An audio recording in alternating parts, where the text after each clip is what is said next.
पुणे शहर विद्येचं माहेरघर आणि आत्ताचे IT हब. या पुण्यातल्या एका गर्भश्रीमंत कुटुंबातला तरुण म्हणजे आपला आदित्य. वय जेमतेम 25 वर्ष, पण रुबाब असा की पाहणाऱ्याने वळून बघावे. वडिलांचा ट्रान्सपोर्ट आणि ट्रेडिंगचा खूप मोठा आणि जुना व्यवसाय होता. आदित्यने नुकतेच आपले ग्रॅज्युएशन पूर्ण केलं होतं. हातात बापदाद्यांचा पैसा खुळखळत होता आणि रक्तामध्ये तारुण्याची एक वेगळीच नशा होती. कॉलेजमध्ये असताना त्याने स्वतःची एक वेगळीच हवा बनवली होती. महागड्या गाड्या, ब्रँडेड कपडे, हातात लेटेस्ट मोबाईल आणि मित्रांची मोठी फौज. व्यवसायात तो लक्ष घालायचाच, पण तेही स्वतःच्या मर्जीने. अरे काय करायचे एवढे काम करून? जिंदगी ही एकदाच मिळते, ती एन्जॉय करायची वास. पैसे काय आज आहेत उद्या नाहीत, पण ही मजा परत घेता येणार नाही, हा त्याचा आवडता डायलॉग होता. त्याची आई रुक्मिणीबाई अतिशय साध्या आणि पारंपरिक विचाराच्या होत्या. त्या सतत त्याच्या मागे लागायच्या. अरे आजू जरा शांत बस रे, आता कॉलेज संपलं आहे तुझं. बाबांच्या व्यवसायात नीट लक्ष घाल, नाहीतर उद्या हे एवढे मोठे घर आणि व्यवसाय कसा सांभाळशील? माणसाला पैशाची किंमत असायला हवी रे. पण आदित्य आईच्या बोलण्याकडे एका कानाने ऐकायचा आणि दुसऱ्या कानाने सोडून द्यायचा. त्याच्याकडे आयुष्य म्हणजे एक न संपणारी मोठी पार्टी होती. जुलै महिना सुरू झाला. पुण्यात पावसाची भुरभुर सुरू झाली होती. मातीचा तो पहिला सुगंध आणि रिमझिम पाऊस. अशा वातावरणात तरुणांचे पाय घरात कसे थांबणार? आदित्यच्या ग्रुपने लोणावळा आणि राजमाची ट्रेकचा प्लॅन बनवला. शनिवारची सकाळ होती. आदित्य आपली स्पोर्ट बाईक बाहेर काढत होता. रुक्मिणीबाई काळजीने बाहेर आल्या. अरे बाळा, बाहेर बघ किती पाऊस पडतोय. पेपरमध्ये बातमी होती की लोणावळ्याकडे दरडी कोसळत आहेत. कशाला जातोस आज? पाऊस पाण्याचा घाट रस्ता नको रे बाबा, पुढच्या आठवड्यात जा की. आदित्यने हेल्मेट हातात घेत हसत उत्तर दिलं की आई, तू उगाच टेन्शन घेते. आम्ही काय लहान मुले आहोत का? आणि राजमाचीला पावसाळ्यात नाही जायचं तर मग काय उन्हाळ्यात जायचं का? तू मस्त कांदा भजी कर, संध्याकाळी मी आलोच. आईचं काहीही न ऐकता त्याने गाडीला किक मारली आणि तो भरधाव वेगाने वेणावळच्या दिशेने निघून गेला. रुक्मिणीबाईच्या मनात मात्र एक अनामिक धाकधूक दाटून आली होती. लोणावळ्याला पोहोचल्यावर निसर्गाची एक वेगळेच आणि रौंद रूप त्याला पाहायला मिळाले होते. चौकडे पसरलेली गडद हिरवळ, ढगाने वेढलेले डोंगर, कड्यावरून कोसळणारे पांढरे शुभ्र धबधबे आणि अंगाला झोपणारा गारगार वारा. मित्रासोबत मस्करी करत, फोटो काढत आदित्य राजमाचीच्या ट्रेकिंग सुरू करत होता. सततच्या पावसामुळे जमीन चांगलीच निसरडी झाली होती. गाईडने त्यांना एका विशिष्ट पॉईंटच्या पुढे जाण्यास सक्त मनाई केली होती. साहेब, पुढचा रस्ता खूप खराब आहे आणि दरी खूप खोल आहे. तिथे शेवाळ साचला आहे. चुकून पाय घसरला तर थेट मृत्यूच गाठेल. पण जवानीची नशा आणि पैशाचा माज माणसाला शहाणपणाचे शब्द ऐकू देत नाही. अरे मला काय शिकवतोय तू? मी आदित्य देसाई आहे, मला काही होत नसतं. चला रे मित्रांनो, आपण तिकडे जाऊन भारी सेल्फी काढूया. आदित्य मित्रांना घेऊन त्या निसरड्या आणि धोकादायक कड्याकडे गेला. पावसाची सतत धार चालू होतीच. धुक्यामुळे पुढचं काही धड दिसत नव्हतं. आदित्य एका मोठ्या शेवाळलेल्या दगडावर उभा राहून पोज देत होता. अरे नीट काढ रे फोटो, इन्स्टाला टाकायचा आहे, लाईक आले पाहिजेत, असं तो हसत हसत बोलत होता. तेवढ्यात त्याला शेवळलेल्या दगडावरून त्याचा पाय सटकला. त्याला काय समजायच्या आतच त्याचे शरीर तोल गमावून वेगाने खाली कोसळू लागले. आदित्य मित्राच्या किंकाळ्या हवेतच विरल्या. आदित्य वेगाने त्या खोल दरीत कोसळत गेला. अंगाला काटेरी झुडपे घासत होती. मोठे दगड शरीरावर आदळत होते. एका क्षणी तो दरीतल्या एका भल्या मोठ्या खडकावर जोरात जाऊन आदळला. त्याच्या शरीराचा खालचा भाग त्या दगडावर आपटला. त्याच्या पायातून एका भयंकर वेदनेची कळ मेंदूपर्यंत गेली आणि त्या जंगलात त्याची एक आर्त किंकाळी घुमली. त्यानंतर त्याच्या डोळ्यासमोर पूर्ण अंधार पसरला होता. जेव्हा आदित्यला शुद्ध आली तेव्हा त्याच्या नाकात औषधांचा एक उग्र वास जात होता. डोळे उघडायला त्याला प्रचंड त्रास होत होता. सलाईंच्या नळ्या, पांढऱ्या शुभ्र चादरी, डोक्यावर फिरणारा पंखा आणि मशीनचा तो बीप बीप असा येणारा आवाज. तो पुण्यातल्या एका मोठ्या हॉस्पिटलमध्ये होता. त्याने स्वतःचे पाय हलवण्याचा प्रयत्न केला, पण ते दगडासारखे जड वाटले. कमरेच्या खाली त्याला काहीच संवेदना जाणवत नव्हती. दोन्ही पायावर भले मोठे प्लास्टर बांधले गेले होते. त्याच्या शेजारी रुक्मिणीबाई डोळ्यात प्राण गाणून पदराने डोळे पुसत रडत बसल्या होत्या. वडिलांचा चेहरा चिंतेने काळवंटला होता. ते एका रात्री 10 वर्षांनी म्हातारे झाल्यासारखे दिसत होते. डॉक्टर आत आले. Good morning mister Aditya. Finally तुम्ही शुद्धीवर आलात. You are very lucky young man. एवढ्या उंचावरून पडून देखील तुमचा जीव वाचला हे एखाद्या चमत्कारापेक्षा कमी नाही. पण डॉक्टर थोडे थांबले. पण काय डॉक्टर, माझे पाय हलवता का येत नाहीत? आदित्यने क्षीण आणि घाबरलेल्या आवाजात विचारलं. आदित्य, तुमच्या पायाला मल्टिपल फ्रॅक्चर आहे आणि मुख्य म्हणजे मांडीच्या व कमरेच्या आजूबाजूच्या मच्छ्यातूंना खूप मोठा मार लागला आहे. तुम्हाला किमान 6 ते 8 महिने तरी बेडवरच राहावं लागेल आणि त्यानंतर चालण्यासाठी खूप फिजिओथेरपी करावी लागेल. तुम्ही स्वतःच्या पायावर पुन्हा कधी उभे राहाल हे आत्ता सांगता येणार नाही. हे शब्द ऐकले आणि आदित्यच्या अंगावर जणू वीजच कोसळली. जो तरुण कालपर्यंत वाऱ्याच्या वेगाने बाईक चालवत होता, ज्याला पूर्ण जग आपल्या मुठीत असल्याचा गर्व होता, त्याला आता स्वतःच्या पायावर उभं राहण्यासाठी दुसऱ्याची मदत लागणार होती. तो ढसाढसा रडू लागला. रुक्मिणीबाईने त्याला जवळ घेतलं आणि त्याही हंबरडा फोडून रडू लागल्या. पुढचे 8 महिने आदित्यसाठी खऱ्या अर्थाने नरकासमान होते. एकाच पलंगावर पडून राहणे, प्रत्येक लहान सहान गोष्टीसाठी, अगदी नैसर्गिक विधीसाठी देखील दुसऱ्यावर अवलंबून राहणे, हे सगळं त्याच्या सहनशक्तीच्या पलीकडचं होतं. पण या वेदनेने आणि एकांताने त्याला आयुष्याचे एक असं सत्य शिकवलं जे तो पैशाच्या धुंदीत विसरला होता. रात्रीच्या शांततेत जेव्हा त्याला वेदनामुळे झोप यायची नाही, तेव्हा तो विचार करायचा की काय मिळवलं मी त्या मजेपायी. माझा तो खोटा अहंकार, माझी ती बेफिकिरी आज मला इथे घेऊन आली. आईचं ऐकलं असतं तर आज ही वेळ आली नसती. त्याच्यात एक कमालीचा बदल होता. त्याचा तो रागेटपणा, चिडचिडेपणा जाऊन तिथे कमालीची शांतता आणि प्रगल्भता आली. जो आदित्य कधी कोणाशी नीट बोलायचा नाही, तो आता आईला जवळ बसून तिच्याशी गप्पा मारू लागला. वडिलांच्या कष्टाची त्याला जाणीव झाली. 8 महिन्यांनी जेव्हा त्याने पहिल्यांदा ऑक्करच्या सहाय्याने जमिनीवर पाय ठेवला आणि तो 2 पावले चालला, तेव्हा तो आधीचा उडाणटप्पू आदित्य राहिला नव्हता. तो आता एक समजूतदार, गंभीर आणि आयुष्याचे महत्त्व समजलेला माणूस बनला होता. हळूहळू आदित्य पूर्ण बरा झाला. काठीच्या आधाराने का होईना तो आता स्वतःच्या पायावर चालू लागला होता. त्याने आपले पूर्ण लक्ष स्वतःच्या व्यवसायात घातले. वडिलांचा व्यवसाय त्याने आपल्या हुशारीने आणि नवीन जिद्दीने दुप्पट केला. आदित्यमधील हा बदल पाहून रुक्मिणीबाई आणि त्यांचे वडील खूप सुखावले होते. आता त्यांना वेळ लागले होते की आदित्यच्या लग्नाचे. आदू, आता तू चांगला स्थिर स्थावर झाला आहेस. घरात आता एक सून आणायला हवी, म्हणजे माझा जीव भांड्यात पडेल. आता मला नातवंडे खेळवायचे आहेत बघ. एक जेवताना आईने हा विषय काढलाच. आदित्यने शांतपणे होकार दिला, कारण त्यालाही आता आयुष्यात एका स्त्रियाची, एका प्रेमाची गरज वाटत होती. काही दिवसातच एका मध्यस्थामार्फत स्नेहा नावाच्या मुलीचं स्थळ चालून आलं. स्नेहा नावाप्रमाणे दिसायला अतिशय सुंदर होती. गोरापान वर्ण, पानेदार डोळे, लांब सडक केस आणि चेहऱ्यावर एक निरागस भाव. ती एका सामान्य पण सुसंस्कृत कुटुंबातील मुलगी होती. जेव्हा आदित्यने तिला पहिल्यांदा पाहिलं, तेव्हा तो खऱ्या अर्थाने तिच्या प्रेमात पडला.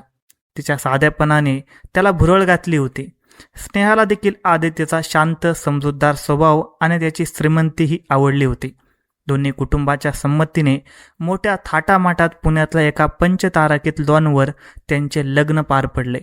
लग्नाच्या त्या गडबडीत, सनई चौघड्यांच्या निनादात आणि नातेवाईकांच्या शुभेच्छामध्ये आदित्य स्वतःला विसरून गेला होता. त्याला वाटत होतं की आयुष्याने त्याला दिलेला तो वाईट काळ आता कायमचा संपला आहे. देवाने त्याच्या पदरात स्नेहाच्या रूपाने एक सुखद स्वप्न आणि दुसरी संधी दिली आहे. लग्नाची पहिली रात्र. हवेत एक वेगळा सुगंधी दरवळ होता. मोगऱ्याच्या आणि गुलाबाच्या फुलांनी आदित्यची बेडरूम नवरीसारखी सजली होती. आदित्य खिडकीपाशी उभा राहून बाहेरच्या शांत रस्त्याकडे पाहत होता. त्याच्या मनात विचारांचे काहूर माजले होते. किती बदलले माझे आयुष्य या 2 वर्षात. मृत्यूच्या दारातून परत आलोय मी. स्नेहासारखी एवढी सुंदर आणि समजूतदार मुलगी माझी पत्नी म्हणून या घरात आली आहे. मी तिला कधीच कोणते सुख देणार नाही. तिला राणीसारखे ठेवीन आणि एक आदर्श संसार उभा करेन. थोड्या वेळाने दाराची कडी वाजली. स्नेहा हातात दुधाचा ग्लास घेऊन हळूहळू आत आली. लाल रंगाची भरजरी पैठणी, अंगावर पारंपरिक सोन्याचे दागिने आणि खाली झुकलेली नजर. ती एखाद्या अप्सरेसारखे दिसत होती. आदित्यने पुढे होऊन तिच्या हातातील ग्लास घेतला आणि तिच्या डोळ्यात पाहिलं. त्या डोळ्यात त्याला त्याचा संपूर्ण भविष्यकाळ दिसत होता. एका सुंदर संसाराचे स्वप्न पाहणारा आदित्य त्या रात्री खूप सुखात होता.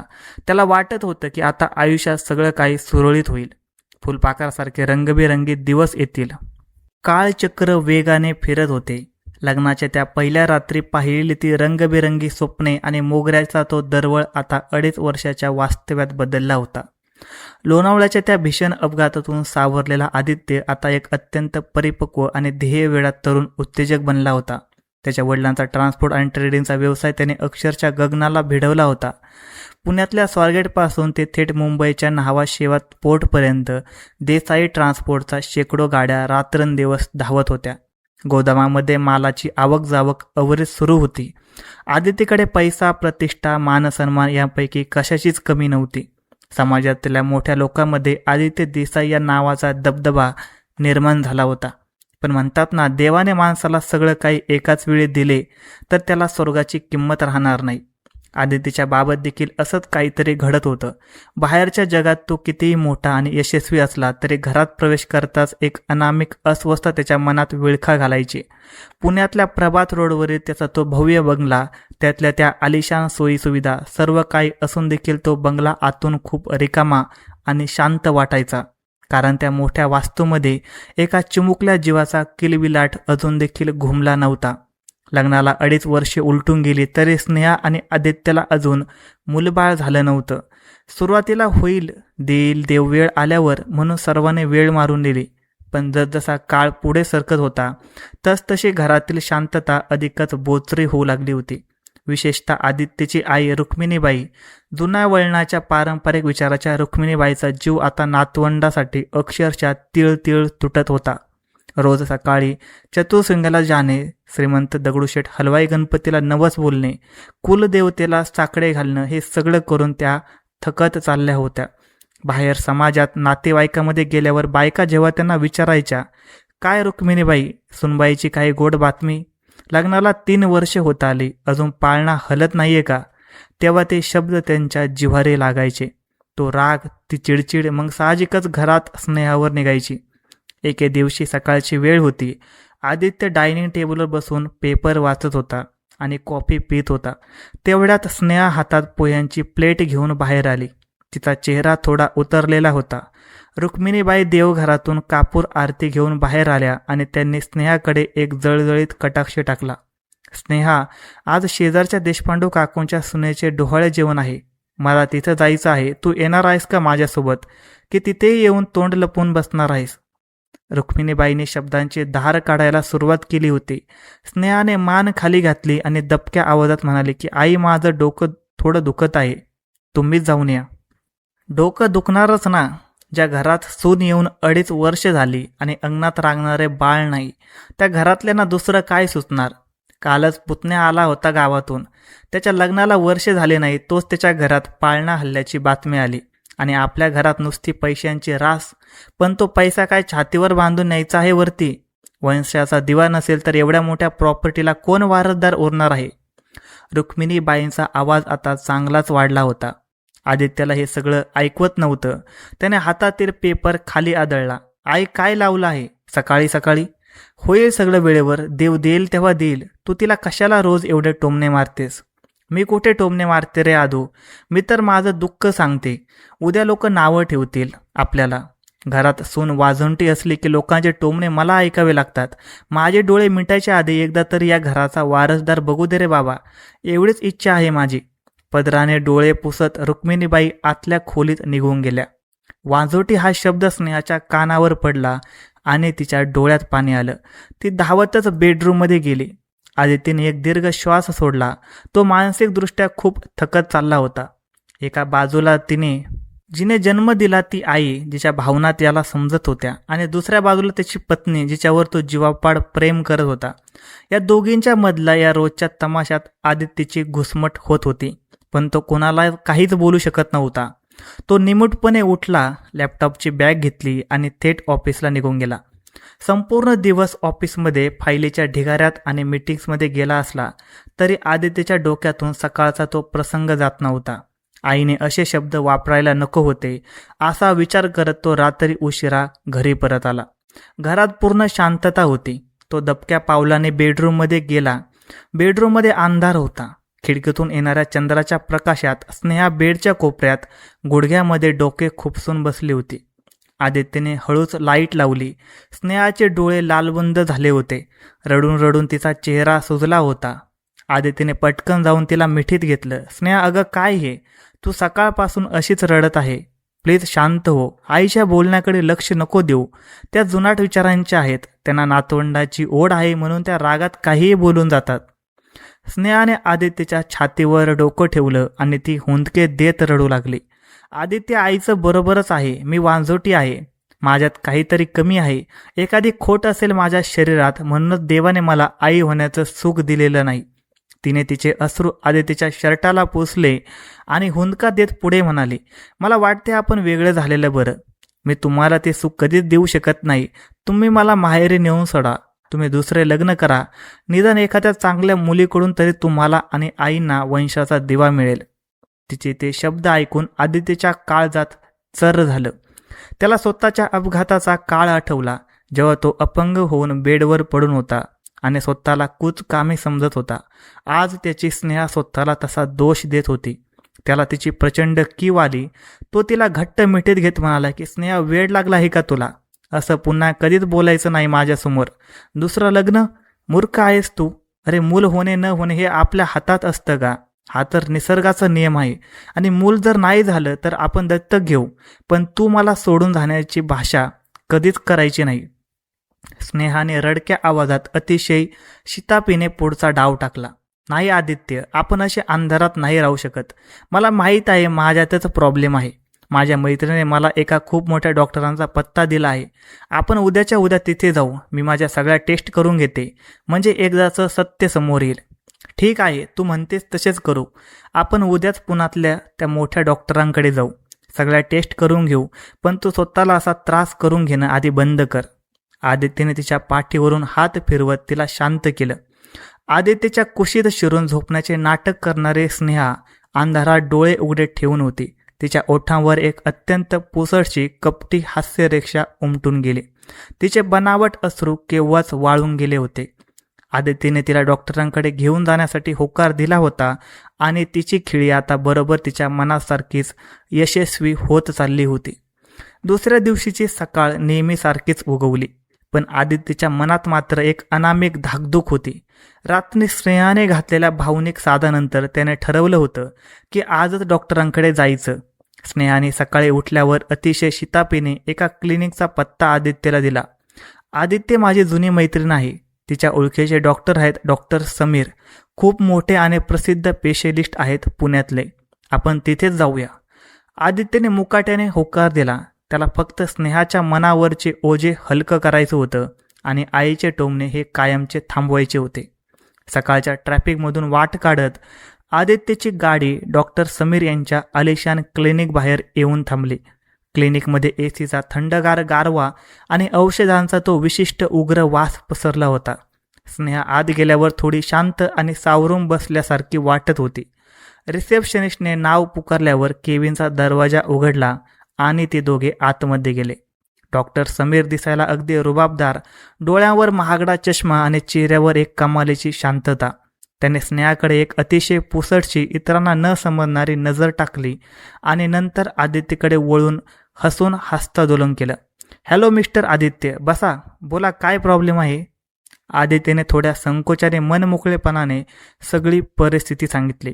लग्नाला 2.5 वर्ष झाली. घरातील अस्वस्थता आणि स्नेहाची स्वतःबद्दलची भीती हे सगळं त्याने डॉक्टरांसमोर मांडलं.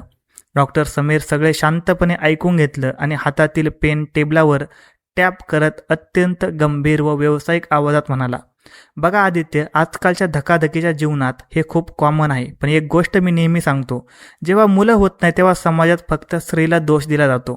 पण वैद्यकीयदृष्ट्या फक्त स्त्रीची तपासणी करून चालत नाही. नवरा बायको दोघांची टेस्ट होणं तितकेच गरजेचं असतं. आज आपण दोघांचे सॅम्पल घेऊयात. परवापर्यंत सगळं रिपोर्ट येतील. मग आपण ठरवू की नक्की प्रॉब्लेम कुठे आहे आणि काय ट्रीटमेंट घ्यायची. आदित्यने क्षणाचा देखील विचार न करता लगेच होकार दिला. काही प्रॉब्लेम नाही डॉक्टर, तुम्ही करा सगळ्या टेस्ट. मला फक्त माझी स्नेहा हसतमुख हवी आहे. बाजूला बसलेल्या स्नेहाने पदराआड तोंड लपून एक खोटा सुस्कारा सोडला. 2 दिवसानंतर आदित्य ऑफिसच्या केबिनमध्ये एका महत्त्वाच्या मीटिंग तयार करत होता. तेवढ्यात त्याला डॉक्टर समीरचा फोन आला. आदित्य, तुमचे आणि मिसेसचे रिपोर्ट आले आहेत. तुम्ही एकदा एकटेच क्लिनिकला येऊ शकाल का? मला तुमच्याशी थोडं डिटेलमध्ये बोलायचं आहे. आदित्यच्या काळजात धस्स झालं. एकट्याला का बोलवलं असेल? स्नेहाच्या रिपोर्टमध्ये काही भयंकर तर नसेल ना? तिला काही गंभीर आजार तर नसेल ना? याच भीतीने त्याच्या अंगावर काटा आला. त्याने घाईघाईने लॅपटॉप बंद केला आणि गाडी थेट क्लिनिककडे वळवली. तो केबिनमध्ये गेला. डॉक्टर समीर यांच्या चेहऱ्यावर अत्यंत गंभीर भाव घेऊन बसला होता. टेबलावर 2 फाईल होत्या. बसा आदित्य. डॉक्टराने पाण्याचा ग्लास त्यांच्याकडे सरकवला. डॉक्टर, स्नेहा ठीक तर आहे ना? तिच्या रिपोर्टमध्ये काय आले का? काही मेजर प्रॉब्लेम आहे का? आदित्यने एका दमात घाबरून विचारलं. डॉक्टर समीरने स्नेहाची फाईल बाजूला काढली आणि आदित्यच्या डोळ्यात थेट बघत म्हणाला, स्नेहाची रिपोर्ट एकदम नॉर्मल आहेत आदित्य. शी इज ॲब्सोल्युटली फाईन. तिला आई होण्यात कसलीही अडचण नाहीये. आदित्यच्या जीवात जीव आला. त्याने सुटकेचा निश्वास सोडला आणि चेहऱ्यावर हसू आणत म्हणाला की थँक गॉड. म्हणजे ती उगीच स्वतःला दोष देत होती. मग डॉक्टर, प्रॉब्लेम काय आहे? आपण काही औषधे सुरू करायची का? डॉक्टर समीरने दुसरी फाईल उघडली. ती होती आदित्यची. केबिनमध्ये अचानक एक भयंकर शांतता पसरली. आदित्य, प्रॉब्लेम स्नेहामध्ये नाही तर प्रॉब्लेम तुमच्यामध्ये आहे. हे वाक्य ऐकताच आदित्यच्या चेहऱ्यावरचे भाव हे गोठले होते. त्याच्या कानावर त्याचा विश्वास बसेना. माझ्यात? म्हणजे काय म्हणायचे आहे तुम्हाला डॉक्टर? डॉक्टराने डोळ्यावरचा चष्मा काढला आणि पुढे झुकून अतिशय थंड पण अंगावर काटा आणणाऱ्या आवाजात सांगायला सुरुवात केली. आदित्य, तुमच्या मेडिकल हिस्ट्रीमध्ये तुम्ही एका मोठ्या ॲक्सिडेंटचा उल्लेख केला आहे. काही वर्षापूर्वी लोणावळ्याला दरीत पडला होता तुम्ही, बरोबर का? आदित्यने यंत्रासारखी मान डोलावली. त्याचा घसा हा सुकायला लागला होता. त्या अपघातात तुमच्या कमरेखालच्या भागाला जो भयंकर मार बसला होता त्याने तुमची हाडे तर जुळली, पण तुमचा प्रायव्हेट नसा कायमच्या डॅमेज झाल्या आहेत. आजवर तुम्हाला याचा त्रास जाणवला नाही कारण तुमचे रुटीन हे नॉर्मल होते, पण तुमचे टेस्ट रिझल्ट सांगतात की तुमच्यात काउंट पूर्णपणे 0 आहे आणि तो वाढण्याची कोणती म्हणजे 1% देखील शक्यता नाहीये. डॉक्टर 1 सेकंद थांबले आणि त्यांनी तो शेवटचा खिळा आदित्यच्या मर्मावर ठोकला. I am very sorry Aditya, पण वैद्यकीय सत्य हेच आहे की तुम्ही आता या जन्मात कधीच बाप बनू शकणार नाही. कधीच बाप बनू शकणार नाही. हे शब्द आदित्यच्या कानात एखाद्या बॉम्बसारखे फुटले. त्याच्या डोक्यात एकदम मुंग्या आल्या. आजूबाजूची हवा जणू अचानक गायबच झाली आणि त्याला श्वास घेता येईनासा झाला. तो त्या खुर्चीवर निर्जीव पुतळ्यासारखा थिजून गेला. डॉक्टर, तुम्ही काय बोलताय? हे कसं होईल शक्य? अहो, मी एकदम ठणठणीत आहे. तुम्ही मला बघताय ना. अहो, माझा बिझनेस, माझं सगळं काही नॉर्मल आहे. तुम्ही परत एकदा चेक करा ना प्लीज डॉक्टर. कुठेतरी काहीतरी चूक झाली असेल. माणसाकडून चुका होतात. डॉक्टर, आदित्यचा आवाज थरथरत होता.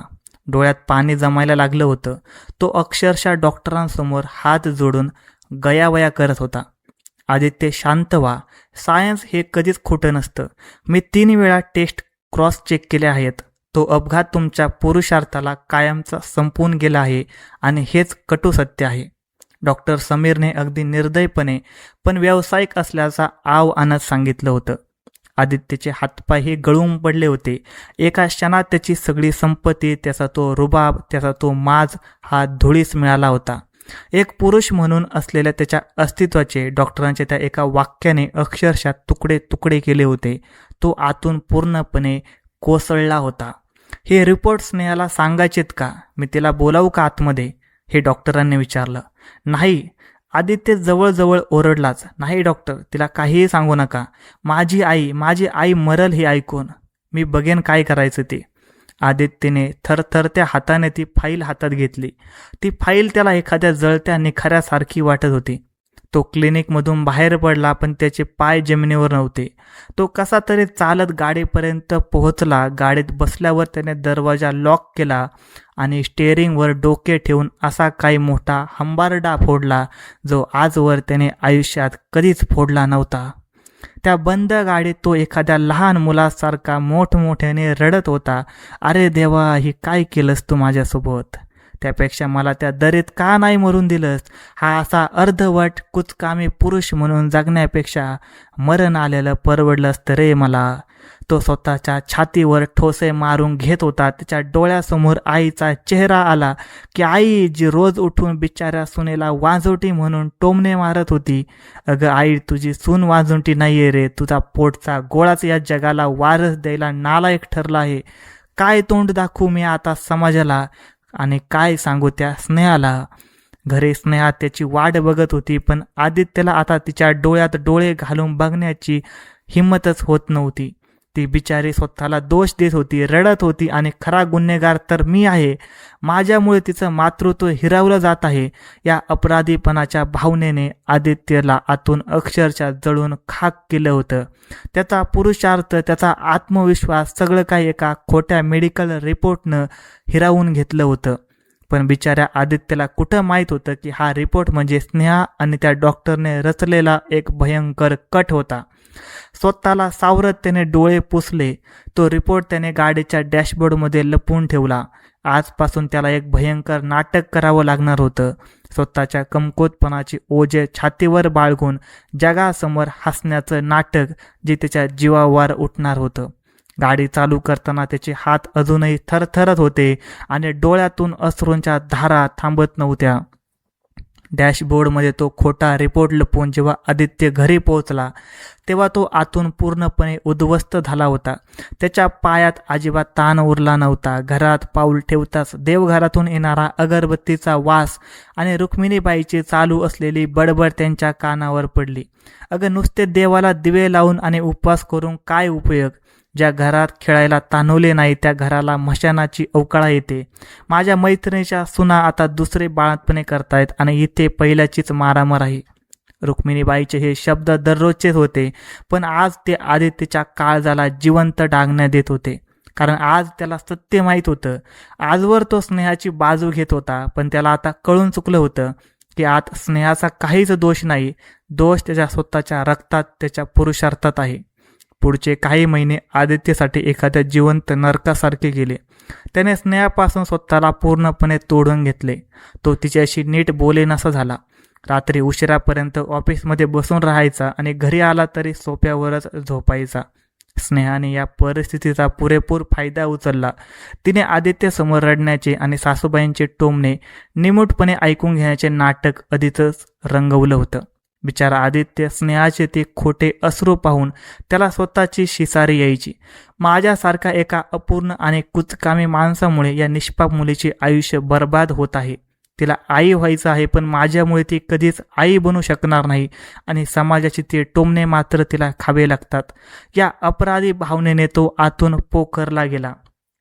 अखेर एक दिवस आदित्यने एक अत्यंत कठोर निर्णय घेतला. त्याने स्नेहाला घटस्फोट देण्याचं ठरवलं. स्नेहा आपले वेगळं झालेलं बरं. एका रात्री अत्यंत जड अंतकरणाने आदित्यने तिला सांगितलं. स्नेहाने आश्चर्याचा आणि दुःखाचा देखावा करत टाहो फोडला. का आदित्य, काय चूक झाली माझी? मी नाही राहू शकत तुमच्या विना. नका ना मला सोडून असं जाऊ. पण आदित्य हा ठाम होता. नाही स्नेहा, माझ्या आईचा त्रास तुला सहन होत नाहीये आणि मला तुझी रोजची घुसमट ही बघवत नाहीये. तू मुक्त आहेस. तू तुझे नवीन आयुष्य सुरू कर. आदित्यने स्वतःचा तो भयंकर दोष हा जगासमोर आणला नाही.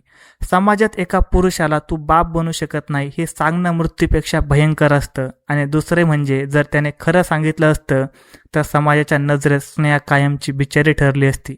तिला कोणीतरी सहानुभूतीने जवळ केलं असतं, पण तो सन्मान मिळाला नसता.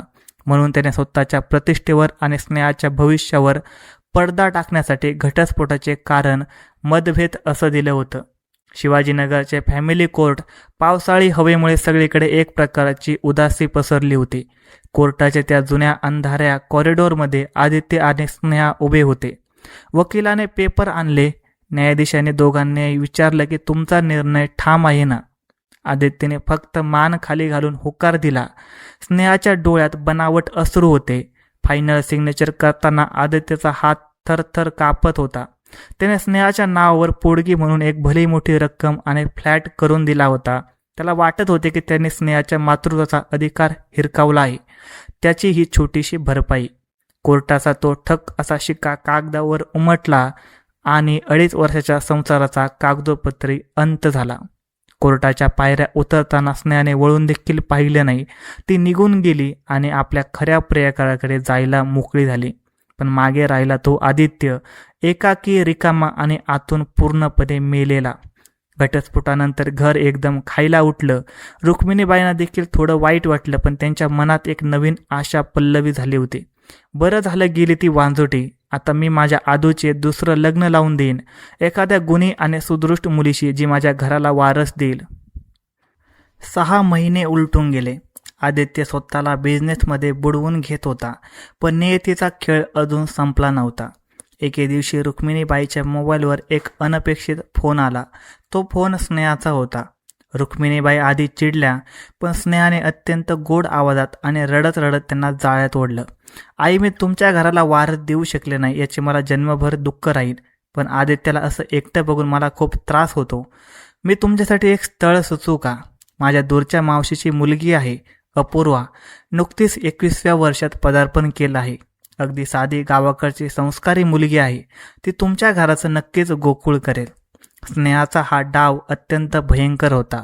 आदित्य कधीच बाप बनू शकणार नाही हे तिला माहीत होतं. त्यामुळे अपूर्वासारख्या एका निष्पाप मुलीला आदित्यच्या गळ्यात बांधून आदित्यची आणि त्याच्या आईची अजून मोठी फजिती आणि तडफड बघण्याची ही तिची कपटी खेळी होती. रुक्मिणीबाई त्या जाळ्यात अलगद अडकल्या. त्याने अपूर्वाला पाहिलं आणि त्यांना ती मुलगी लगेच पसंत पडली. अपूर्वा खरोखरच एखाद्या ताज्या पारिजातकाच्या फुलासारखी निष्पाप आणि सुंदर होती. साधी राहणीने, चेहऱ्यावर एक निरागस तेज. जेव्हा रुक्मिणीबाईंनी आदित्यसमोर हा नवा प्रस्ताव ठेवला, तेव्हा आदित्यने कडाडून विरोध केला. नाही आई, मला दुसरं लग्न करायचं नाहीये. मी नाही करू शकत कोणाशीच लग्न.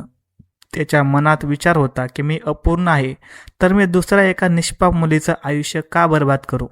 पण आईने हट्टच धरला. तिने जेवण सोडलं. रडून रडून घर डोक्यावर घेतलं. माझा शेवटचा श्वास बघायचा असेल तर नाही म्हण. मला वंशाचा दिवा आहे. मला मरताना शांतता लाभू दे रे बाबा. आईच्या त्या भावनिक ब्लॅकमेल समोर आदित्य हा हतबल झाला. त्याने स्वतःच्या नशिबाला दोष देत मान खाली घातली आणि जड अंतकरणाने अपूर्वाशी लग्न करायला होकार दिला. पुण्यातील एका छोट्याशा मंदिरात मोजक्यात नातेवाईकांच्या उपस्थित आदित्य आणि अपूर्वाचं लग्न पार पडलं. अपूर्वाच्या डोळ्यात एका श्रीमंत आणि चांगल्या घरात पडल्याचा आनंद होता, तर आदित्यच्या डोळ्यात एक भयंकर अपराधीपणाची छटा होती. अपूर्वाचा गृहप्रवेश दारात धान्याचे माप ठेवले होते. अपूर्वाने लांग रंगाची भरजरीत नऊवारी साडी नेसली होती. नाकात नथ, कपाळावर चंद्रकोर, हिरवा चुडा आणि पायातल्या पैंजणांचा तो छुमछुम आवाज. रुक्मिणीबाईंनी तिची आरती केली. ए अप्पू, उजवे पाऊल पुढे टाकून माप ओलांड आणि लक्ष्मीसारखी घरात ये. या घराला आता तुझ्याच कुशीतून वारस मिळू शके. रुक्मिणीबाईच्या या शब्दावर अपूर्वा लाजून हसली, पण आदित्यच्या अंगावर मात्र काटा आला. अपूर्वाने हळूच पायाच्या अंगठ्याने धान्याचे माप कलंडले, तांदूळ उंबरठ्यावर सांडले आणि तिने घरात पाहिले पाऊल टाकलं. तिच्या पायांच्या ठशावरून चालताना आदित्यला असं वाटत होतं जणू तो एका कोवळ्या मुलीला फसवून तिच्या आयुष्याची राख रांगोळी करायला घेऊन आला आहे. त्या रात्री सजलेल्या बेडरूममध्ये अपूर्वा एका नव्या नवलाईने, नव्या संसाराच्या स्वप्नाने डोळे भरून आदित्यची वाट पाहत बसली होती. पण आदित्य हा खिडकीबाहेरून शून्यात नजर लावून उभा होता. त्याच्या मनात एकच विचार सुरू होता, ही निष्पाप मुलगी एका अशा घरात आली आहे जिथे तिला प्रेमाचा बहर कधीच मिळणार नाही. मी एक वाळवंट आहे आणि ही बिचारी एका वाळवंटात पावसाची अपेक्षा घेऊन आली आहे. पण आदित्यला कुठं माहीत होतं की या वाळवंटात असा काही पाऊस पडणार होता जो त्याच्या संशयाचा आणि रागाच्या वणव्याला अधिकच भडकवून देणार होता. घरात अपूर्वाच्या रूपाने साक्षात लक्ष्मी चालून आली होती. तिचे ते साधे सोज्वळ रूप, बोलण्यातील आपुलकी आणि मोठ्यांचा आदर करण्याची तिची पद्धत, यामुळे अवघ्या काही दिवसातच तिने रुक्मिणीबाईचं मन जिंकून घेतलं होतं. घरातल्या कामात ती एखाद्या सुगरण सुदतीसारखी राबायची. सकाळी लवकर उठून सडा रांगोळी करण्यापासून ते रात्री आदित्यची वाट बघत जागी राहण्यापर्यंत तिने स्वतःला संसारात पूर्णपणे झोकून दिलं होतं. पण या सगळ्याच्या बदल्यात तिला आदित्यकडून काय मिळत होते? फक्त एक कोरडेपणा आणि दुरावा. आदित्य तिच्याशी कधीच मनमोकळेपणाने बोलत नसे. ऑफिसमधून आल्यावर तो लॅपटॉपमध्ये डोके खुपसून बसायचा. अपूर्वाने प्रेमाने चहा किंवा जेवणाचे ताट आणून दिले तरी तो तिच्याकडे नजर वर करून देखील पाहत नसे. रात्री बेडरूममध्ये तो पाठमोरा करून झोपायचा. अपूर्वा अगदीच लहान होती, जेमतेम 21 वर्षाची. तिला वाटायचं की पहिल्या पत्नीशी घटस्फोट झाल्यामुळे आदित्य अजूनही त्या धक्क्यातून सावरला नसेल किंवा बिझनेसचं खूप टेन्शन असेल. हळूहळू सगळं काही ठीक होईल, माझा नवरा एक दिवस नक्की माझ्यावर प्रेम करेल, या आशेवर ती बिचारी रोज सकाळी उठायची. लग्नानंतर नवरा बायको म्हणून जे काही शारीरिक संबंध आले होते तेही आदित्यने केवळ एक यंत्रासारखे कसलीही भावना न ठेवता निभावलं होतं. कारण त्याला वाटत होतं की माझ्या मृत शरीराचा आणि कुचकामी पुरुषार्थाचा या कवळ्या मुलीला काय उपयोग. लग्नाला आता 5-6 महिने उलटून गेले होते. पावसाळ्याचे दिवस संपून पुण्यात थंडीची चाहूल लागली होती. असाच एक दिवस आदित्य ऑफिसमध्ये एका मोठ्या मीटिंगमध्ये अडकला होता. मीटिंग संपून डोक्याला हात लावून तो संध्याकाळी थकून घरी परतला. त्याने घराचा दरवाजा उघडला आणि समोरचे दृश्य पाहून तो थोडा थबकलाच. घरातला देव्हारा फुलाने सजवला होता. रुक्मिणीबाईच्या चेहऱ्यावर आनंद गगनात मावत नव्हता. त्या आदित्यला पाहताच घाईघाईने पुढे आल्या आणि त्यांनी अचानक आदित्यच्या तोंडात एक पेढा कोंबला. अरे आदू, पेढा खा रे बाबा. आज माझ्या घरात साक्षात परमेश्वरानेच कृपा केली. माझ्या कुळाचा उद्धार झाला बघ. आपली अपूर्वा गरोदर आहे. देवाने अखेर माझी हाक ऐकली रे. रुक्मिणीबाईचे हे शब्द एखाद्या सुरीसारखे आदित्यच्या कानावर आदळले. अपूर्वा गरोदर आहे, हे 3 शब्द त्याच्या मेंदूत एखाद्या बॉम्बसारखे फुटले. त्याच्या तोंडातला तो गोड पेढा त्याला अचानक एखाद्या कडू विषासारखा वाटू लागला. हातातील लॅपटॉपची बॅग त्याच्यात नकळत खाली सटकली. त्याच्या डोळ्यासमोर डॉक्टर समीरच्या केबिनमधले ते दृश्य लखलखपणे उभे राहिले. तुमच्या नसा कायमच्या डॅमेज झाल्या आहेत. तुमचा स्पर्म काउंट 0 झाला आहे. तुम्ही आता या जन्मात कधीच बाप बनू शकणार नाही. डॉक्टरचे ते थंड आणि निर्दयी शब्द त्याच्या कानात घुमू लागले. जर तो बापच बनू शकत नाही, जर वैद्यकीय विज्ञानाने त्याला कुचकामी ठरवलं होतं, तर मग अपूर्वाच्या पोटात वाढणारं हे बाळ नेमकं कोणाचं आहे? हा एकच विचार त्याच्या डोक्यात सापासारखा सळसळ सळसळ सळसळ वागला. त्याच्या पायाखालची जमीन अक्षरशः सरकली होती आणि त्याचा श्वास हा त्याचा जड झाला होता. त्याने हळूच नजर वर केली. समोर अपूर्वा उभी होती. अंगावर एक साधीशी निळी साडी, चेहऱ्यावर एक गोड लाजरी छटा आणि कपाळावर आलेला घामाचा बिंदू. एका नव्या मातृत्वाची चाहूल तिच्या चेहऱ्यावर स्पष्ट दिसत होती. पण आज आदित्यला त्या चेहऱ्यात निरागसता दिसली नाही. त्या क्षणी आदित्यच्या नजरेत अपूर्वा ही जगातील सर्वात कपटी, चारित्र्यहीन आणि खोटारडी स्त्री ठरली. माझ्या पाठीमागे हिचे कोणाशी संबंध आहेत. लग्ना आधीपासून हिचे गावात कोणाशी तरी सूत जुळले असेल आणि हे पाप लपवण्यासाठीच हिने माझ्यासारख्या श्रीमंत मूर्खाशी लग्न केलं असेल. किती निर्लज्जपणे ही माझ्या घरात दुसऱ्याचं पाप वाढवत आहे. आदित्यच्या मनात संशयाचे आणि रागाचे एक भयंकर वादळ उठलं. त्याला वाटलं की आत्ताच्या आता या मुलीची मानगुटी पकडावी आणि हिला घरातून हाकलून द्यावं, पण तो काहीच करू शकत नव्हता. तो अक्षरशः हतबल होता.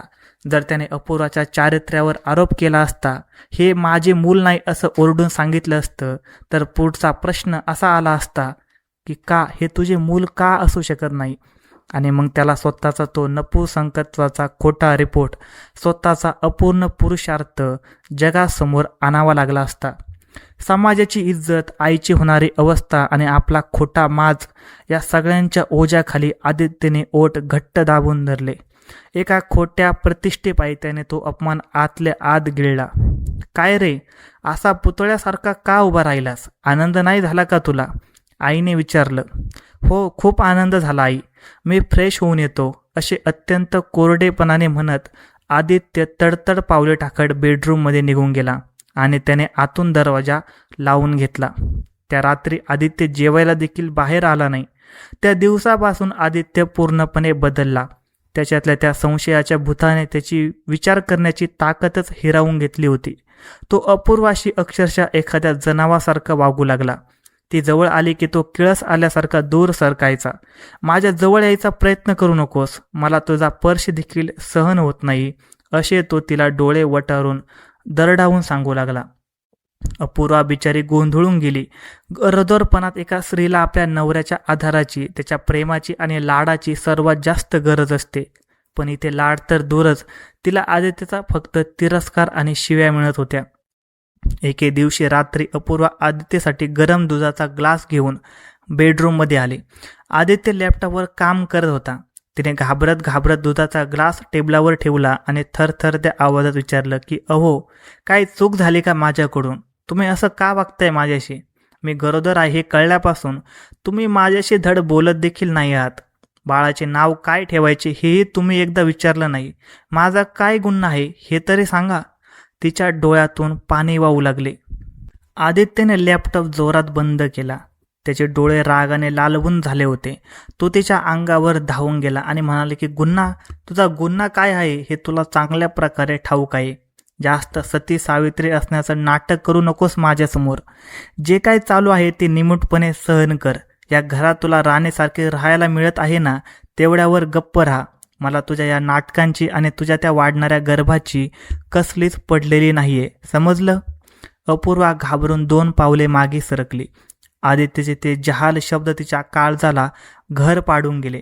तुझ्या त्या वाढणारी गर्भाची हे शब्द ऐकून ती आतून पूर्णपणे तुटली होती. ती रोज रात्री उशीत तोंड खुपसून हुंदके देत रडायची. माझ्या नवऱ्याला माझे बाळ नको आहे का? त्यांच्या मनात असं काय चाललं आहे जे मला ते सांगत नाहीयेत? हा प्रश्न तिला रात्रंदिवस सतावत होता.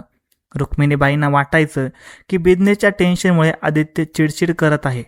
त्या अपूर्वाची खूप काळजी घ्यायच्या, तिला खाऊपिऊ घालायच्या. पण ज्या घरात नवऱ्याचीच प्रेम नाही तिथे सासूच्या लाडांनी अपूर्वाचे मन कसे भरणार होते? आदित्यने अपूर्वाला एकदाही हॉस्पिटलमध्ये चेकअपसाठी नेलं नाही. ती एकटीच किंवा सासूबाईसोबत रिक्षा करून डॉक्टरांकडे जायची. घरात बाळाच्या स्वागतासाठी तयारी सुरू होती. लहान मुलांची कपडे, खेळणी येत होती आणि दुसरीकडे बेडरूममध्ये मात्र एका भयंकर संशयाच्या आगीत आदित्य आणि अपूर्वाचे नाते जळून खाक होत होते. संशयाचे हे विष इतके भयंकर असते की ते चांगल्या चांगल्या माणसाची माणुसकी संपवून टाकते. आदित्यला आता अपूर्वाच्या प्रत्येक कृतीचा संशय येऊ लागला होता. ती फोनवर कोणाशी बोलत असेल तर नक्की तुझ्या त्या मित्राशी, प्रियकराशीच बोलत असशील असे घाणेरडे विचार त्याच्या मनात यायचे. तो तिला सतत टोचून बोलायचा, तिचा अपमान करायचा. अपूर्वाची अवस्था एखाद्या पिंजरात अडकलेल्या निष्पाप पाखरासारखी झाली होती. तिला ना उडता येत होतं, ना त्या पिंजऱ्यात सुखाने जगता येत होतं. काळाचे चक्र थांबत नाही. पुण्यातल्या मोठ्या नदीत जसे पाणी वाहते तसा तो काळ देखील वेगाने पुढे सरकत होता. लग्नानंतरची 7-8 वर्षे कशी भरकन उडून गेली हे आदित्यला समजलं देखील नाही. पण ही वर्ष म्हणजे त्याच्या आणि अपूर्वाच्या आयुष्यात एक न संपणारा अंधार होता. या काळात अपूर्वाने 3 मुलांना जन्म दिला होता. सगळ्यात मोठी मुलगी श्रावणी, त्यानंतर ईश्वरी आणि सगळ्यात धाकटा मुलगा वेदांत. रुक्मिणीबाईच्या घराला जणू गोकुळाचं स्वरूप आलं होतं. घरात लहान मुलांचा किलबिलाट, त्यांचे बोबडे बोल, त्यांची भांडणे आणि रुक्मिणीबाईचे लाड, सगळं काय एखाद्या सुखी कुटुंबासारखं दिसत होतं. पण हे फक्त बाहेरून दिसणारे चित्र होते. घराचा उंबरडा ओलांडून आत गेल्यावर एक वेगळीच गुदमरून टाकणारी हवा जाणवायची. तो भव्य बंगला आतून एखाद्या बर्फाच्या पेटीसारखा गारठला गेला होता. कारण त्या घराचा कर्ता पुरुष आदित्य स्वतःच्याच घरात एका परक्या माणसासारखा वावरत होता.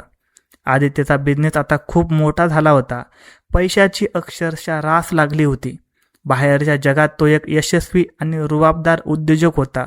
लोक त्याच्याकडे आदराने बघायचे, त्याच्या बिझनेस सेन्सचं कौतुक करायचे.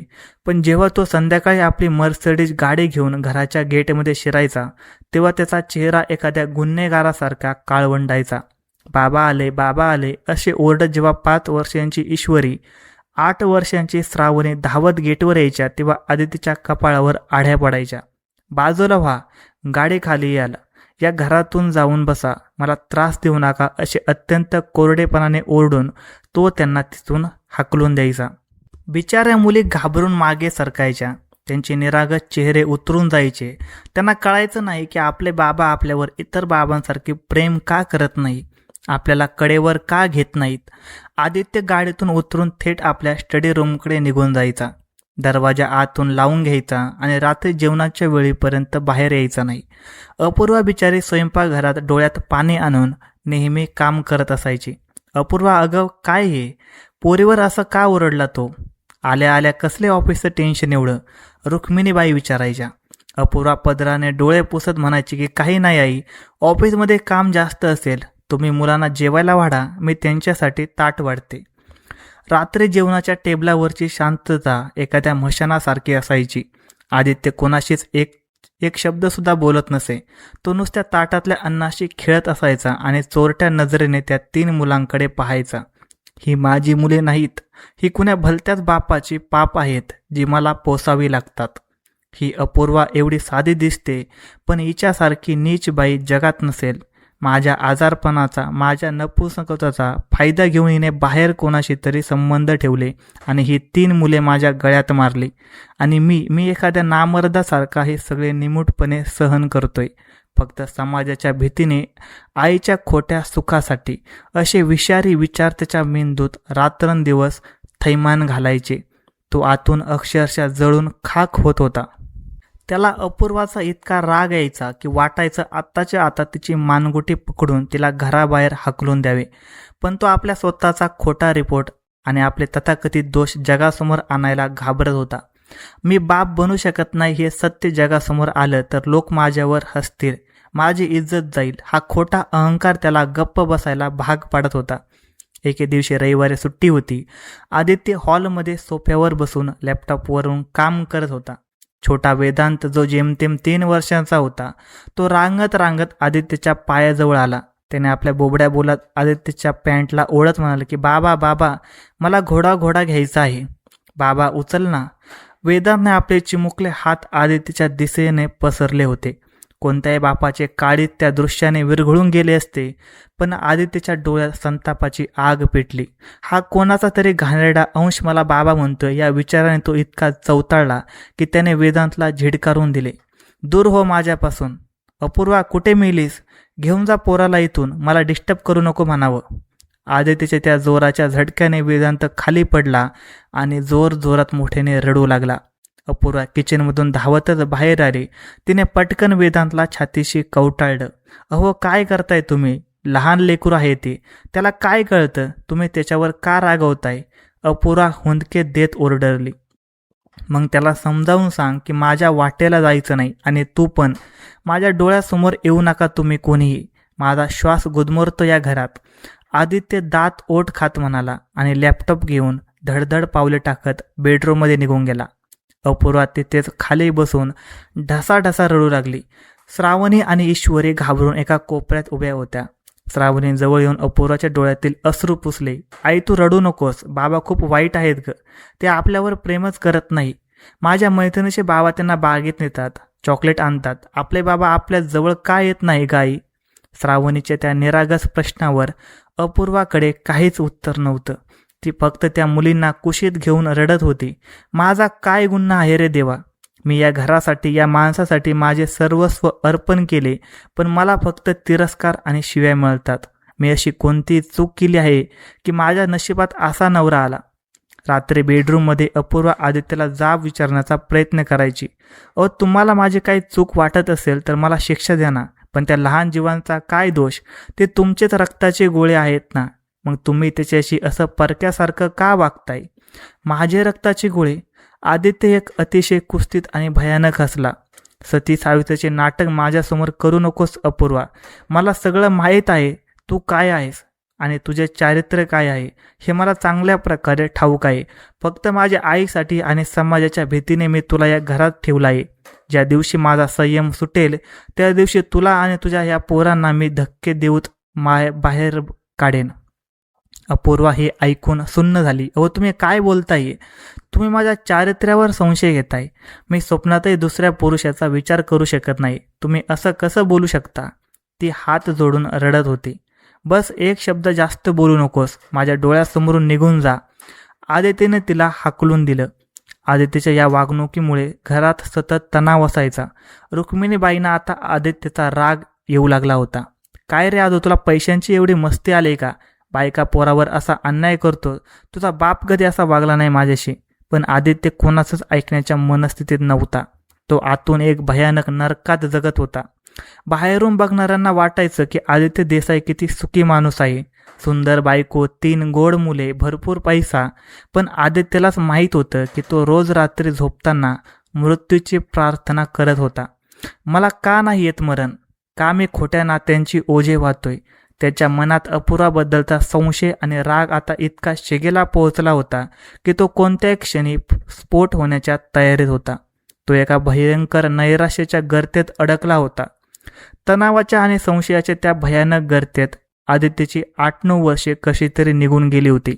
घरातील 3 मुले, वाढणारा बिझनेस आणि बँक बॅलन्स हे सगळं असून देखील आदित्य आता पूर्णपणे पोकळ झाला होता. अपूर्व आणि मुलामांचा त्याचा राग आता त्याच्या नसानसात भिनला होता.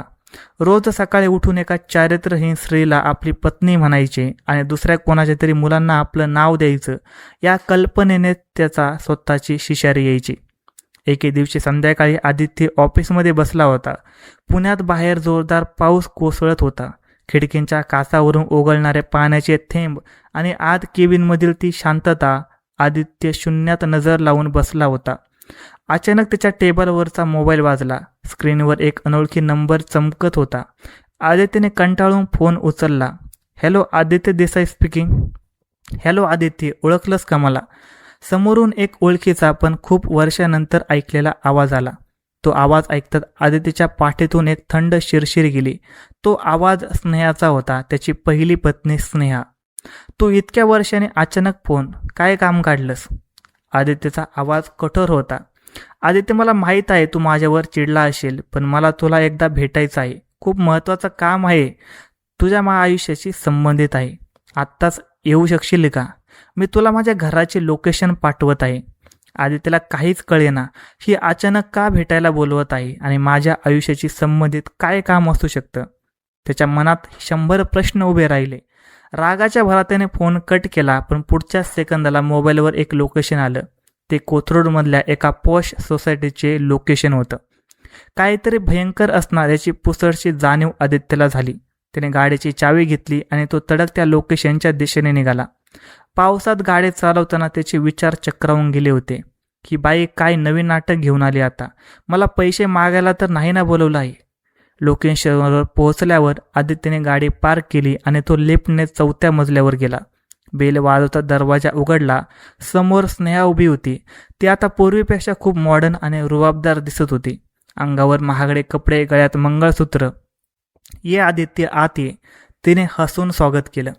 आदित्य साशंक नजरेने आत गेला. फ्लॅट खूप मोठा आणि आलिशान होता. तो हॉलमध्ये जाऊन सोफ्यावर बसला. बोल स्नेहा, काय काम आहे आणि हे कोणाचं घर आहे? हे माझं घर आहे आदित्य, आणि माझ्या नवऱ्याचे.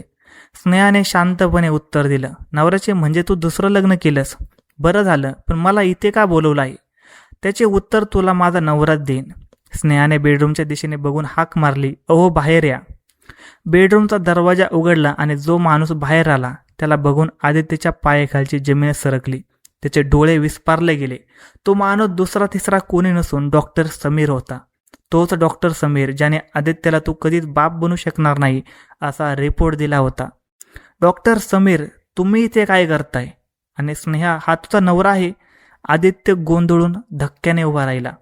डॉक्टर समीरने चेहऱ्यावर एक अत्यंत निर्लज्ज आणि विजयी हास्य आणलं. हॅलो आदित्य, बसा. होय, मीच स्नेहाचा नवरा आहे आणि हे सत्य सांगायला तुला आज इथे बोलवलं आहे. आदित्यला काही समजेना. म्हणजे काय? तुम्ही दोघांनी लग्न केलं? पण डॉक्टर, तुम्ही तर स्नेहाच्या ओळखीचे होतात ना, आणि माझा तो रिपोर्ट? तेव्हा स्नेहा अचानक मोठ्याने हसली. तिचे ते हसू एखाद्या चेटकिनीसारखे भयानक वाटले आदित्यला. ओळखीचे नाही रे आदित्य. समीर आणि माझे कॉलेजपासून प्रेम होते. आम्हाला लग्न करायचे होते, पण माझ्या घरच्यांनी तुझ्या पैशाला आणि स्टेटसला भुलून माझे लग्न तुझ्याशी लावून दिले. मी पहिल्या दिवसापासूनच तुझ्यापासून मोकळ्या होण्याचा विचार करत होते, पण मला तुझ्याकडून चांगली पोटगी आणि फ्लॅट देखील हवा होता. म्हणून मी एक प्लॅन रचला. स्नेहाच्या प्रत्येक शब्दाकाने आदित्यच्या काळजावर जळजळीत घाव बसत होते. तो अवाक होऊन ऐकत होता. तू बघतलेस आदित्य, लग्नानंतर 2.5 वर्ष आपल्याला मूल झालं नाही, कारण मी गुपचूप गर्भनिरोधक गोळ्या घेत होते. मला तुझ्यासारख्या माणसाकडून मूल जन्माला घालायचं नव्हतं. मग मी तुझ्या आईच्या टोमण्याचा फायदा घेतला, रडण्याचं नाटक केलं आणि तुला समीरच्या क्लिनिकमध्ये घेऊन आले. स्नेहा अत्यंत क्रूरपणे सांगत होती. डॉक्टर समीरने पुढचा धागा पकडला आणि तिथे आदित्य, मी जो रिपोर्ट तुला दिला ना तो पूर्णपणे खोटा होता. तुझ्या त्या लोणावळ्याच्या अपघाताने तुझ्या नसांना काहीही झालेलं नव्हतं. You are absolutely normal.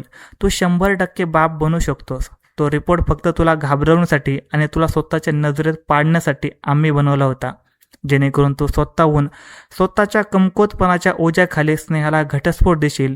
आणि झालं देखील तसंच. काय बकवास करताय तुम्ही दोघे. खोटा रिपोर्ट म्हणजे मी बाप बनू शकतो. मी नामर्द नाहीये. आदित्यच्या घशातून शब्द फुटत नव्हते. त्याचे डोळे लालबुंद झाले होते. होय आदित्य, तू पूर्णपणे निरोगी आहेस. स्नेहा ही निर्लज्जपणे पुढे म्हणाली. आणि ऐक, मीच माझ्या मावशीची मुलगी अपूर्वा हिला तुझ्या गळ्यात बांधलं. मला बघायचं होतं की तू स्वतःला नपुंसक समजणारा तू जेव्हा अपूर्वा गरोदर राहील तेव्हा काय करशील. मला तुझी तडफड बघायची होती. तुझा तो खोटा माज, तुझी ती इज्जत मातीत मिसळताना बघायची होती मला. आदित्यच्या डोक्यात जणू बॉम्ब फुटला. म्हणजे अपूर्वा ती निर्दोष आहे. तिच्या पोटातून जन्मलेली तिन्ही मुले, श्रावणी, ईश्वरी, वेदांत, ती माझेच मुले आहेत. माझ्या स्वतःच्या रक्ताची आहेत. या विचाराने आदित्यच्या अंगावर अक्षरशः शहारे आले. 8-9 वर्ष ज्या स्त्रीचा त्याने चारित्र्यहीन म्हणून रोज मानसिक छळ केला, त्या मुलांचा त्याने दुसऱ्यांचे पाप म्हणून तिरस्कार केला, ती सर्व त्याचीच होती. आणि तो या 2 सैतानाच्या एका खोट्या रिपोर्टवर विश्वास ठेवून स्वतःचे घर जाळत होता. त्याच्या मनात संतापाचा एक असा ज्वालामुखी फुटला जो आजवर कधीच फुटला नव्हता. तो एखाद्या चवताळ्याला वाघासारख्या डॉक्टर समीरच्या अंगावर धावून गेला आणि त्याने समीरचे कॉलर धरून त्याला भिंतीवर आपटलं. हरामखोरांनो, काय केले तुम्ही माझ्यासोबत. माझ्या पूर्ण आयुष्याची राखरांगोळी केली तुम्ही. एका निष्पाप मुलीचे आयुष्य मी नरक बनवलं. तुमच्या एका खोट्या कागदामुळे माझ्या स्वतःच्या पोरांना मी जवळ घेतलं नाही. तुम्हा दोघांना मी जिवंत सोडणार नाही. आदित्यचा आवाज संपूर्ण फ्लॅटमध्ये घुमत होता. त्याचे डोळे रडत होते आणि हात समीरचा गळा दाबत होते. स्नेहा घाबरून ओरडली, आदित्य सोड त्याला. सोड म्हणते ना. ऐक माझं, मला तुला काहीतरी सांगायचं आहे, प्लीज. आदित्यने समीरला जोरात जमिनीवर ढकलून दिलं आणि तो धापा टाकत स्नेहाकडे वळला.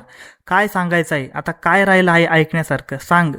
स्नेहा जमिनीवर बसली आणि अचानक हमसून रडायला लागली.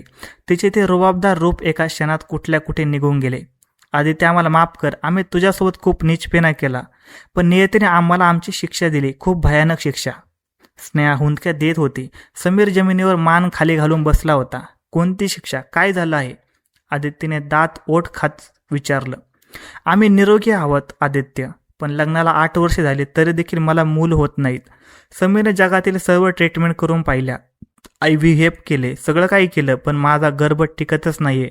देवाने माझी कुस कायमची उद्ध्वस्त केली आदित्य. हे आमच्या कर्माचं फळ आहे. आम्ही एका निष्पाप माणसाचा पुरुषार्थ खोटा ठरवला. देवाने आमचाच वंश संपवला आहे. आदित्य, प्लीज आम्हाला माफ कर. तू माफ केल्याशिवाय आम्हाला मुक्ती मिळणार नाही, प्लीज. स्नेहाने चक्क आदित्यचे पायच धरले. आदित्य त्या दोघांकडे शून्यात नजर लावून पाहत राहिला. एकीकडे त्याच्या संतापाची आग होती, तर दुसरीकडे नियतीने या दोघांवर उगवलेला तो भयंकर सूड होता. कर्माचा सिद्धांत किती अचूक आणि निर्दयी असतो याचा साक्षात पुरावा तिच्या डोळ्यासमोर जमिनीवर रडत पडला होता. आदित्यला समजत नव्हते की तो हसू की रडू. ज्या स्त्रीने आणि ज्या डॉक्टरने त्याला आयुष्यभर एका खोट्या नपुसंकत्वाच्या अंधारात ठेवून त्याच्या संसाराची राखरांगोळी केली, ते दोघे आज स्वतः वांजोटे होऊन त्यांच्या पायावर लोळत होते. आदित्यने दीर्घ श्वास घेतला. त्याच्या डोळ्यातले अश्रू आता संतापाचे नव्हते, तर एका भयंकर पश्चातापाचे होते. पश्चाताप जो त्याला आता अपूर्वा आणि त्याच्या मुलांसमोर जाऊन व्यक्त करायचा होता. स्नेहाने आदित्यचे पाय घट्ट धरून ठेवले. तिचे अश्रू आदित्यच्या बुटांवर ओघळत होते आणि डॉक्टर समीर जमिनीवर गुडघ्यावर बसून मान खाली घालून रडत होता. ज्या 2 संतानाने एका कोवळ्या आणि निष्पाप माणसाचा पुरुषार्थ खोटा ठरवून त्याच्या पूर्ण संसाराची राखरांगोळी केली होती, ते दोघे आज स्वतः वांजोटे होऊन त्याच्या पायावर लोळत होते. आदित्य, आम्हाला माफ कर. आम्ही खूप मोठा गुन्हा केला तुझ्यासोबत आणि अपूर्वासोबत. आम्ही निरोगी असून आम्हाला मूल होत नाहीये. देवाने आम्हाला आमच्या कर्माची फळे इथेच दिली आहेत. आम्ही पैसा मिळवला, सगळं मिळवलं, पण आमच्या घरात खेळायला कोणी पोर नाहीये. ही शिक्षा भोगून आम्ही थकलो आदित्य. प्लीज एकदा आम्हाला माफ कर. तू माफ केल्याशिवाय आम्हाला यातून मुक्ती मिळणार नाही. स्नेहा हुंदके देत गयावया करत होती. आदित्यच्या अंगात क्षणभरासाठी जो संतापाचा ज्वालामुखी उसळला होता तो अचानक एका विचित्र शांततेत बदलला होता. त्याने स्नेहाला जोरात झिडकारले नाही की समीरच्या मुस्कारात भडकवली नाही. तो काही सेकंद त्या दोघांकडे शून्यात नजर लावून बघत राहिला. त्यांच्या डोळ्यात आता राग नव्हता, तर एक प्रकारची करुणा आणि कीव होती, त्यांच्या भयंकर कर्माबद्दलची कीव. स्नेहा आदित्यचा आवाज आता एकदम शांत आणि खोल विहिरीतून आल्यासारखा वाटत होता. तुम्ही जे माझ्यासोबत केलं ते कोणत्याही माणसाने आपल्या शत्रूसोबत देखील करू नये. तुम्ही माझा पुरुषार्थच मारून टाकला होता. मी 8-9 वर्ष एका भयंकर नरकात जगलो. रोज रात्री स्वतःला शिव्या घातल्या, स्वतःला नामर्द समजून कुठत राहिलो, आणि त्याहूनही भयंकर पाप म्हणजे मी एका निष्पाप मुलीचे, अपूर्वाचे आयुष्य उद्ध्वस्त केले. जिने मला देव मानलं, तिच्या चारित्र्यावर मी संशय घेतला. माझ्या स्वतःच्या पोरांनी मी दुसऱ्याचं पाप म्हणून लाथाडलं. आदितीच्या डोळ्यातून खळाखळा अश्रू वाहू लागले. त्याचा गळा दाटून आला. मी तुम्हाला माफ करावे नाही स्नेहा, तो अधिकार मला नाही. तुम्हाला तुमच्या कर्माने आधीच शिक्षा दिली आहे. देवाची काठी आवाज करत नाही, पण ती जेव्हा पडते तेव्हा असाच वंश संपवून टाकते.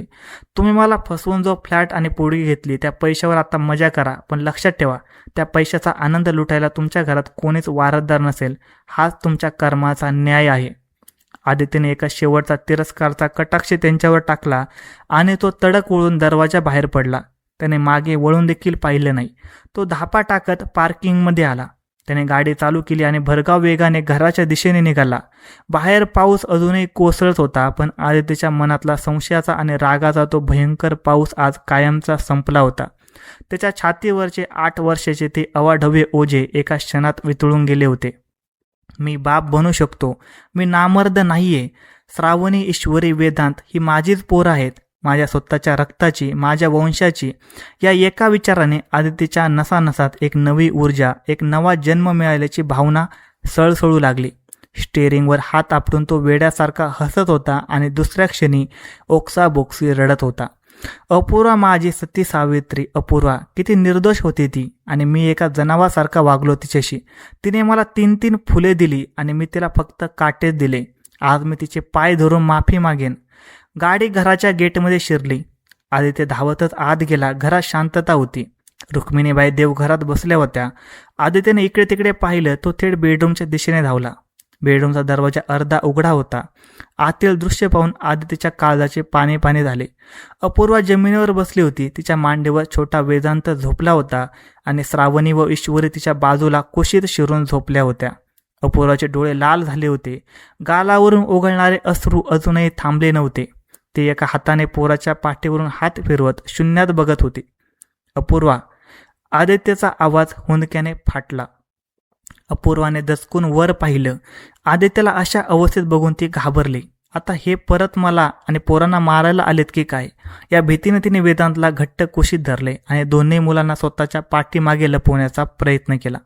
पण आदित्य रागाने पुढे आला नाही. तो धावतच पुढे गेला आणि चक्क अपूर्वाच्या पायावर कोसळला. अपूर्वा, मला माफ कर. मी खूप मोठा पापी आहे.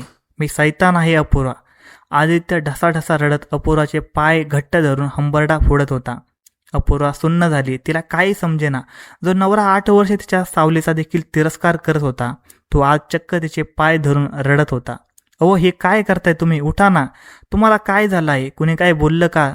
अपूर्वा घाबरून त्याला उठवण्याचा प्रयत्न करू लागली. आदित्य उठला आणि त्याने अपूर्वाला एका झटक्यात आपले घट्ट मिठीत घेतले.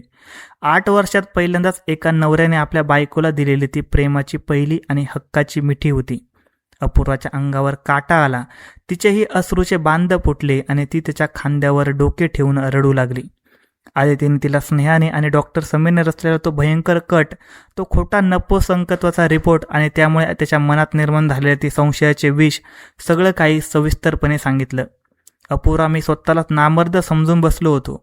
मला वाटलं मी तुला कधीच सुख देऊ शकत नाही, आणि जेव्हा तू गरोदर राहिली तेव्हा मला वाटलं की ही मुले माझी नाहीत. पण खरं तर तो माझा खुळेपणा होता. तुझ्यासारख्या देवीवर मी संशय घेतला. मी तुझ्या मातृत्वाचा अपमान केला. मला शिक्षा दे अपूर्वा. मला तुझ्या पायांशी मारून टाक, पण मला सोडून जाऊ नकोस. ही मुलं माझीच आहेत, माझा अंश आहेत. आदित्य लहान मुलासारखा तिच्या पदराने डोळे पोसत होता. अपूर्वाला आता सगळा उलगडा झाला होता. माझ्या नवऱ्याने माझ्यावर संशय घेतला, पण तो त्यांचा दोष नव्हता. त्यांना त्या 2 सैतानाने एक भयंकर मानसिक अंधारात ढकललं होतं. अपूर्वाचे ते मोठे संस्कारी मन आदित्यच्या एका खऱ्याखुऱ्या पश्चातापाने विरघळून गेले होते. तिने आदित्यचे हात हातात घेतले आणि म्हणाले की, अहो, जे झालं ते विसरून जा. आता तो एक भयानक स्वप्नाचा काळ होता जो आता संपला आहे. तुम्ही माझे देव आहात, मी तुमच्यावर कधीच रागवू शकत नाही आणि ही मुले तुमचीच आहे, तुमची सावली आहेत. आदित्यने खाली बसून वेदांतला, जो आता जागा झाला होता, त्याला अलगद उचलून आपल्या छातीशी घट्ट कवटाळलं. त्याचे गाल आणि कपाळाचे भराभर मुके घेतले. माझ्या पठ्ठ्या, माझा वाघ आहे हा, मला माफ कर रे बाळा, तुझ्या बाबाने तुला कधीच जवळ घेतलं नाही. आदित्य रडत रडत वेदांतला कुरवाळत होता. श्रावणी आणि ईश्वरी हे सगळे बघून घाबरून बाजूला उभ्या होत्या. आदित्यने हात पसरले आणि हाक मारली, ए श्रावणी, ईशू, या इकडे माझ्या लेकींनो, तुमच्या बाबाला माफ करा ग. दोन्ही मुली धावत आल्या आणि त्यांनी आदित्यला घट्ट मिठी मारली. बाबा, तुम्ही आता आमच्यावर रागवणार तर नाही ना? श्रावणीने निरागसपणे विचारलं. कधीच नाही बेटा, आता तुमचे बाबा तुम्हाला सोडून कुठेच जाणार नाही. आपण खूप एन्जॉय करूया, खूप भारी खेळूया. आदित्यने त्यांना आपल्या दोन्ही कुशीत सामावून घेतलं. रुक्मिणीबाई देवघरातून धावतच बेडरूममध्ये आल्या. हे दृश्य बघून त्यांच्या डोळ्यातून आनंदाश्रू वाहू लागले. माझ्या घरात आज खरी दिवाळी आली. माझ्या पांडुरंगाने माझी हाक ऐकली, त्या पदराने डोळे पुसत म्हणाल्या. त्या रात्री आदित्यने अपूर्वाच्या मांडीवर डोके ठेवून अत्यंत शांतपणे झोप काढली. 8 वर्षाच्या त्या भयानक वनवासानंतर आज खऱ्या अर्थाने त्यांच्या संसाराला एक सुंदर पालवी फुटली होती. संशयाचे विष कायमचे नष्ट झाले होते आणि तिथे प्रेमाचा, विश्वासाचा एक गोड झरा वाहू लागला होता. तिकडे स्नेहा आणि समीर आपल्या रिकाम्या वांजोट्या घरात आपल्या कर्माची फळे भोगत एकाकी आयुष्य जगत होते आणि इकडे आदित्य, अपूर्वा आणि त्यांची 3 मुले एका नव्या, आनंदी आणि परिपूर्ण आयुष्याची सुरुवात करत होती. मित्रांनो, या कथेवर आपल्याला 3 गोष्टी अगदी स्पष्ट समजतात. संशय हे एक विष आहे जे चांगल्या नात्यांची क्षणात राखरांगोळी करते. 2, सत्याला कधीच मरण नसते, ती कितीही खोल गाडली तर एक दिवस बाहेर येताच आणि अंधार दूर करते. कर्माचा सिद्धांत अतिशय अचूक असतो. तुम्ही आज दुसऱ्यासाठी जो खड्डा खाणाल, उद्या नियती तुम्हाला त्याच खड्ड्यात ढकलल्याशिवाय शांत बसत नाही. दुसऱ्याचे वाईट करून कोणीही कधी सुखी राहू शकत नाही. खरं प्रेम आणि निष्पापणा कधीच हरत नाही. अपूर्वाच्या त्या शांत सहनशीलतेने आणि पवित्र्याने शेवटी आदित्यच्या संशयावर मात केलीच. नात्यामध्ये विश्वास आणि एकमेकांना समजून घेण्याची तयारी असेल तर कोणतेही वादळ पार करता येतं. मित्रांनो, तुम्हाला ही कथा कशी वाटली हे नक्की सांगा. जर तुम्हाला ही भावनिक कथा आवडली असेल तर व्हिडिओला लाईक करा, कमेंट करून तुमचे मत सांगा आणि आपल्या चॅनेलला सबस्क्राईब करायला अजिबात विसरू नका.